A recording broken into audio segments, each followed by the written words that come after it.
Hey YouTube, hey subscribers, thanks for tuning in. Some of you may find yourselves in confrontational situations with narcissists pretty frequently. If you're lucky, you don't get into confrontations often with them, but many of you will, in spite of your best efforts not to, or you may have decided that you are finally going to confront your narcissist. Whatever the case, proceed with caution because narcissists do not handle confrontation very well. To them, confrontation is exactly the same as some form of exposure. So when you're confronting them about something, it's probably not going to be good. And remember, to a narcissist, anything other than praise is criticism and basically a fight or an argument. I want you guys to be prepared for the reaction you're going to get out of narcissists when you are in that confrontational state. It really doesn't matter whether the confrontation happens on accident or if you are confronting them on purpose, their reaction is going to be the same. So I want to give you the 5 stages of narcissist anger as they move through this confrontation. Some of you will probably already know these by heart. You've experienced it many times. So it might be fun for you to write down what you think the 5 are before I move through them and see how correct you were. The first thing that's going to happen when you move in to confront your narcissist, they are going to attempt to reschedule or postpone the argument, discussion, or conversation. They will not have it at that moment, no matter how good of a moment it is. Sometimes it is inopportune to bring up a subject or an issue. Sometimes it isn't the right place, or you may not be in the right company. So every now and then it is not the right time to bring up an issue, but sometimes it is. Sometimes it's the perfect opportunity to discuss something, but no matter how perfect that opportunity, the narcissist is going to postpone it and try to get you to reschedule it into infinity. Then what they do after that, if they're successful in getting you to drop it in the moment, they move on and they kind of move past it and they never revisit it. They will never return to it. So their goal in that is to make the time frame between the last time you spoke about it and when you're trying to speak about it again so long that it is now awkward and unnecessary. So they want to create that situation where it's almost like, why are you bringing that up now? That was 3 weeks ago. That was 2 weeks ago. That was 3 days ago. So they want to create that distance to make it seem weird for you to be bringing it up again. So that's the first thing they're going to attempt to do. They're going to attempt to reschedule or postpone the conversation, and they are never going to return to it. The next thing that they're going to move into, if you don't back down and you're determined to have that conversation in that moment, is they're going to go into automatic defensiveness. Now, some narcissists jump to defensiveness right away. They skip over the postpone, reschedule phase, and they just jump right into defensiveness. But many do move through that, let's postpone this conversation. So they're going to move into a defensive posture. No matter how polite, no matter how professional, no matter how tactful, your presentation does not matter. No matter how simple, no matter how calm and non-emotional, no matter how rational and logical, your presentation does not matter. The fact that you are not giving them praise in that moment is all that matters. So they're instantly going to move into a defensive posture. And that takes on many different forms, but some of the main forms it takes on are they begin to call you ridiculous or say that what you're bringing up is ridiculous. So they begin to ridicule you or make a mockery of whatever it is that you're bringing to their attention. That's one of their favorite tools. Next, they'll move into interrupting or trying to overtake and dominate the conversation, trying to be louder than you, trying to get bigger and scarier than you are. So however threatened they're feeling, they're going to try to get bigger and scarier than the threat that they're feeling inside. Whatever it is, they're going to take on a variety of different defensive maneuvers to kind of get you to back off. Back off of this topic, back off of the subject, leave it alone. It's kind of trying to scare you out of the conversation because ultimately their goal is to get you to understand that anytime you criticize me, anytime you bring me feedback, Anytime you tell me something other than something positive about myself, the consequences of that action are going to be very negative for you. It's going to have a lot of negative fallout for you. So they want you to know that so you get the understanding and get into the habit of not bringing up real issues. Get into the habit of maintaining that fake world and that artificial creation of the narcissist and you as well, because if this stuff starts to work, eventually you help participate in the creation of this artificial reality. But that's a whole nother topic that I did touch on in a video called Grieving the Illusion. Getting back to it though, so let's say that you've overcome the postponement. You recognize the defensiveness and you've decided that you're okay with that and you're not scared and you're going to move forward. Once you move past the defensive phase, narcissists are then going to move into phase 3, which is the gaslighting, blame shifting, and slippery slope phase. This is where the narcissist takes your argument, spins it wildly out of control, grossly exaggerates it, or takes your argument and flips it back on you in some way, or takes your argument, takes your concern, your issue, and makes it your fault. Usually makes it entirely your fault. Somehow takes whatever it is you're upset about and makes it your cause and your doing. Therefore, your problem to solve. It's not them. It's never them. Understand that. The narcissist doesn't ever think that it's them. So you have to also go into this confrontation knowing that they're never going to take accountability or responsibility for who they are and what they do. So then you also kind of have to ask yourself, what are the goals of your confrontation? Are you just trying to vent? Because you have to know that you're not going to solve any problems. So are you just trying to vent? Are you just trying to make it known? For me in the past, when I would confront narcissists, my only goal was to make my position known. That was it. I never wanted them to be able to say, she never told me that.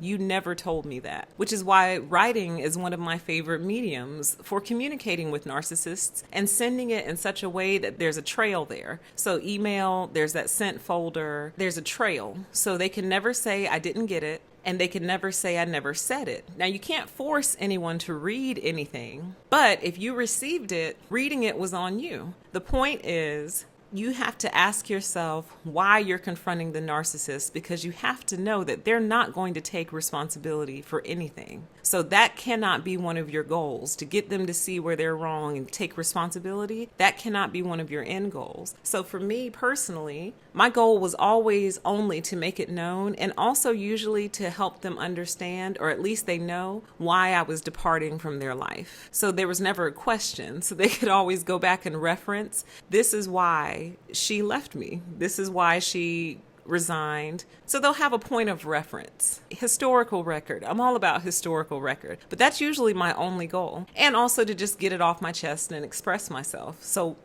why hold on to all those thoughts and emotions when you can at least express it to the person who's causing them, and whether or not they understand it or receive it is kind of irrelevant. At least you've told them, you got it off your chest. So I say all that to kind of encapsulate phase 3, which is the blame shifting. They go into the slippery slope arguments and things of that nature to kind of distract and create so many different rabbit holes for you to go down and try to correct broken logic here. You're trying to correct broken logic there. You're correcting a misinterpretation over here, a misunderstanding there. And they know that what they're saying is incorrect. But anyway, this is phase 3. So phase 1, postponing the conversation, has failed at this point. Phase 2, you've moved through their defensiveness. You're not letting it get to you because you recognize it for what it is. So now they're recognizing that you're not backing off. They move into phase 3, which is the gaslighting, blame shifting, slippery slope argument phase. If somehow you're able to not get caught up in phase 3, which many people do, because it is very hard to hear something that you know is not correct and not correct it. That's hard. It's hard to not correct false information. And when you see that that false information is starting to guide the conversation, it's even harder to not correct it, because now you're trying to pull the conversation back on track when the narcissist is actively working to pull it off of track. That's their only goal. Your goal is to solve a problem. Their goal is to pull the conversation off track so the problem never gets discussed, the responsibility never gets assigned, and the problem never gets solved. That's their goal. Because ultimately, they know that if you have that conversation and start to trace it back, they recognize that it's going to trace back to them. And they don't want that. So their goal is to keep you off balance at all costs. That's their goal. That's really the goal of phase 3. If you are able to maintain your footing in phase 3, you really have to have a presence of mind to do it. Most people get tired and they give up in phase 3. They really do, because it is rough, because the narcissist is incredibly persistent. If you are able to move through phase 3, you will move into phase 4, which is the anger and rage phase. So now the narcissist can't get you to move the conversation. Their defensiveness didn't work. The gaslighting, blame shifting, and slippery slope arguments didn't work. So now they're moving into their end game, and that is phase 4, which is the anger and rage phase. This is when they start cursing, yelling, screaming. They might start throwing things. They may or may not get violent with you physically. That's possible. They get very, very scary. This is where they get actually scary. So now they've moved into this persona that is intended to frighten you so badly that you will never bring up a conversation like this again. That is the goal. Scare this person so badly that they will never bring it up again. What you do here is truly up to you. Because here's the thing, if you've made it this far, you might as well keep going. If you've made it this far in confronting your narcissist. So me personally, when they get angry like that, I usually take one of two postures. It depends on who it is, what the situation is, what they've done, whatever. Usually, because I'm very aware of who they are, I just sit there and look at them as if they're the most ridiculous person on planet Earth. I don't make a facial expression. I don't move. I don't laugh. I don't mock them. I don't do anything. I'm just sitting here looking at them like my face is probably reading, "What is wrong with you?" But I'm not saying anything. I'm just sitting here watching them throw this adult temper tantrum because they don't want to have a conversation that might lead to their accountability. And I say might because sometimes when you discuss things, you discover, oh, wait, wow, it really wasn't your fault. Oh, wow, there were some other factors involved. Oh, wow, some of this falls on me. So when you have a conversation, lots of different things can come out that don't always necessarily point 100% blame at one person. But narcissists are not willing to take that chance, and they're not willing to take that risk. So as opposed to take that gamble of something coming out and being about them, they'd rather wipe it out completely than take that chance. That's how much appearing or feeling like they are always in the right means to them. They're not willing to have the conversation and maybe figure out that maybe it is your fault. You know what I mean? So that's the trouble with narcissists. You can't ever get to the heart of the matter with them because they're never willing to go down that pathway with you. They won't take that walk with you. And that's why I refuse to deal with it. I won't maintain a relationship with a person. And when I say relationship, I mean in any format. Friend, family member, coworker, random, whatever. I won't maintain a relationship with a person that I cannot have a normal conversation with. If I can't talk to you and you can't talk to me, we can't communicate, there's no point in us taking this any further. It's not going to work. So there's another option with number 4, which I don't recommend. This is the least recommended, and actually I am going to go on record as saying I don't recommend this option. But you're adults, you can choose to do what you want to do. Some people choose to meet that anger with anger. Some people decide to argue back, get loud back, get scary back. Again, that is a very risky proposition. I don't recommend it because if you've never taken your narcissist to that level, you don't know what they're capable of at that level. You don't know if they'll back down, which I've actually seen a lot of narcissists back down. When you get scary back with them, they back down, they cower.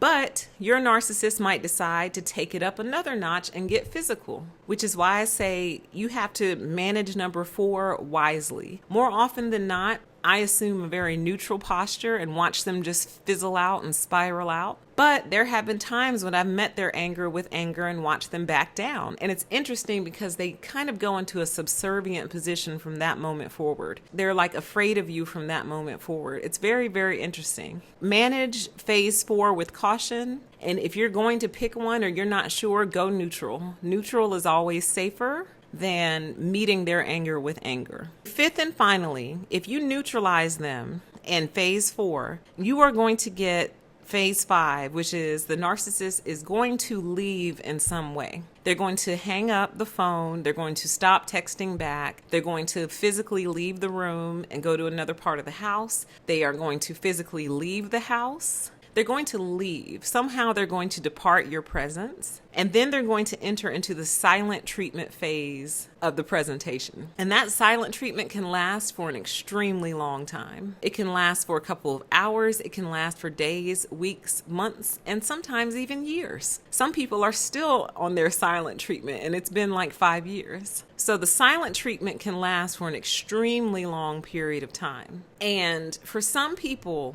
honestly, this is the best thing that could ever happen to you, especially if you don't live with your narcissist and you're not tied to them in any meaningful way. Them not talking to you anymore is one of the best things that could possibly ever happen to you. Honestly, I mean that. But here's what's interesting. Most narcs eventually circle back to you. They eventually come back to you. And when they return after that silent treatment, they act as if nothing has happened. They act as if the argument never took place. They act as if the issue that caused the argument never happened, never occurred. And it's almost like they pick up where you left off prior to the argument. So again, it's still the same thing. So even if that silent treatment lasts 6 months, they're not going to come back and say, I really thought about what you said. It took me a long time to process it, but here's how I feel. I want to talk about it. That's not going to happen. They're going to come back and act as if it never happened. And this is why you often end up repeating issues with narcissists, because they